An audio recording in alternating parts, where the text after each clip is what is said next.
So which fighter do you think has the best head movement of all time? Sweet Pea Pernell Whitaker? About Roy Jones Jr. How about Mike Tyson? or Anderson Silva? No, I know who.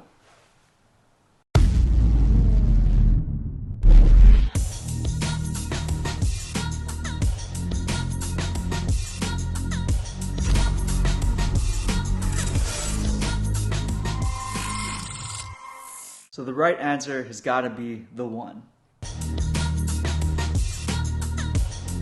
Neo from The Matrix. Oh yeah, It's got to be him, right? gotta be Neo. Take the day off, showcase.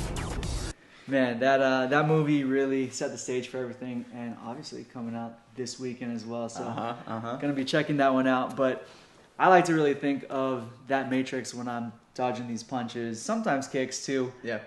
When I'm sparring, when I'm fighting with people, and it's really important, obviously, to develop that head movement. And I like to think of it as kind of like a matrix itself, into a little grid. Yeah. I like to make a line right down the middle and two lines right here. So we've got a 6-box grid, and we've got my head down the center. This would be in my normal stance. I can slip off to my left, slip on off to my right. I can also change levels, right? So I can be going down the middle, down to the left, down to the right. And for me personally, I think that's really helped with where should I be putting my head if I am trying to slip and evade some of these punches. Yep. If it's straight punches, I like to think about going on that x-axis, going left and right. Getting off the center line, right? Like if you're attacking to my head, a straight punch, then we can call that the center box in the middle where my head rests. When you throw a punch, I want to take it to either the left box or to the right box, right? And then getting underneath of it, now we're going on the y-axis. Tracing there, we can go underneath for hooks, or I can also dip my head down and then bob and weave. So if it's a right hand, I'm getting under and then cutting to the outside, but we're not just limited to sides up and down. Yeah, if we're doing matrix stuff, I mean, I'm starting to think about math. I'm thinking about y-axis, x-axis, and also the z-axis, right? So we're going to add a whole nother plane there. What's the z-axis?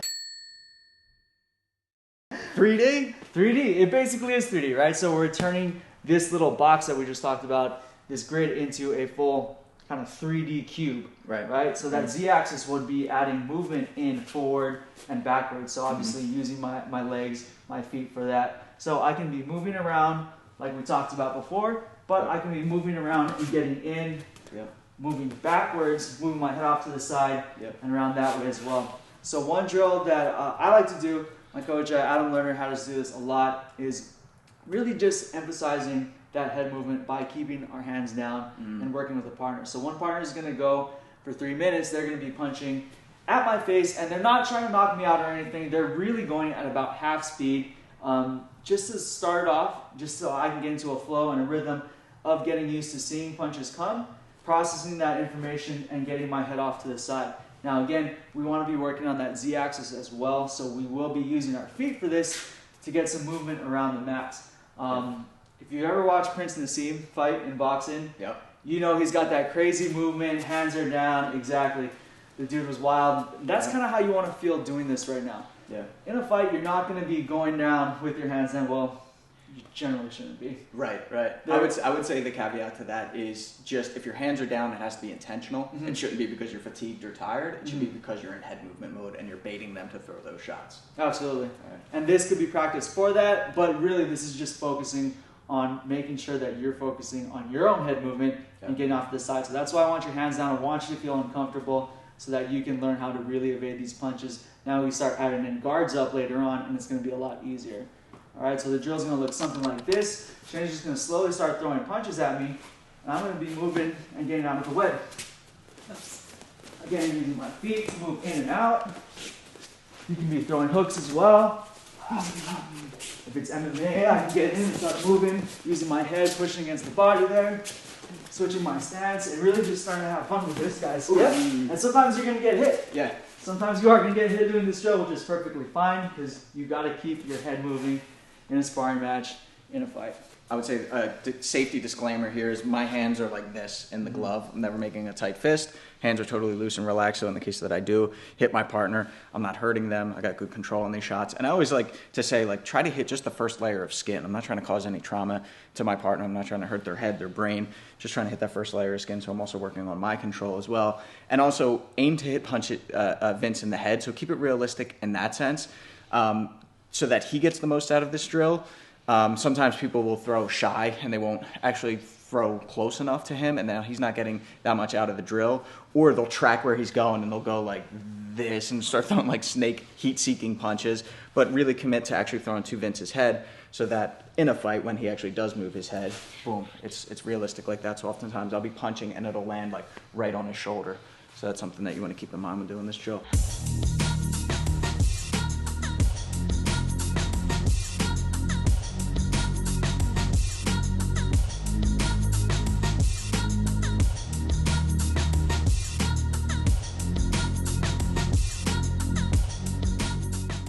I'm really impressed that you were able to do this whole video without laughing with these stupid glasses on. You see these with the flames on them? Come on. Too sick. Too cool. They're just like they fit you, man. It's natural. You know what? I feel like my true self when I have these on. I'm not going to lie. I feel like the one. All right, guys. There's a drill that you can take. You can practice with a partner, grab a friend, do it at the gym. But again, safety is key here. But dropping the hands, knowing that you're now in head movement mode. So if it happens in a sparring match or in competition, you've had that practice under your belt and you feel comfortable making them miss. But also once you've made them miss, you got to make them pay. So make sure that you're countering after they miss their shots. All right. Check out fightTIPS.com so you can get access to more of our courses. Let me take these off. Check out fightTIPS.com. We got exclusive courses on there. The MMA IQ Roadmap, I swear, is like one of the best online courses that I've ever had the honor of being a part of, but I go back and watch it often because it's really, truly helped me with my grappling, with my wrestling, and incorporating that in with my striking to be an all-around decent MMA fighter. Then we've got other courses on there, shadowboxing, the hybrid striking course, and tons more for working your flexibility. You need stretches, you need warm-ups. We have the home training, we have the fight finishers, so tons of really good stuff on there. Check it out. We have a 2-week free trial down below. Click that, and we'll see you on there. But until then, I'm Shane with Fight Tips. Vince the Anomaly. For the underdogs.